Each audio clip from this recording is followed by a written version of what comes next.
Ganda ng panahon ngayon ah. Uy par, ginagawa mo parang nagpa-planking sa pader ah. Uy, malungkot yung.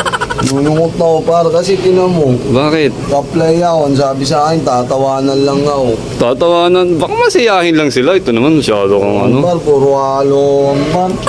Tapos, eto pa.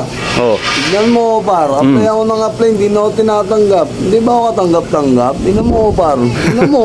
grabe ka naman. Katanggap-tanggap ka naman. Pwede kang ang pinturahan ng barnis tapos ibenta sa furniture eh. Puro haloan talaga par, ang bigat na ng loob ko, nadi-disapprove tuloy ako. Di-disapprove yung sasabi mo.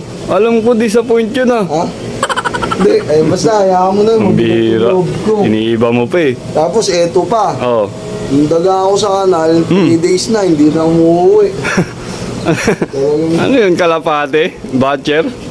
Di na uwi sa'yo? Puro kakalokohan. Ikaw yata puro kalokohan pinagsasasabi eh. baka may 300 ka dyan, man. Pero mo, mabayad lang ng tubig. Patay! Sabi ko na eh, dinadaan mo pa ako sa malulungkot mong kwento. Utangan mo lang pala ako. Patay tayo sa'yo.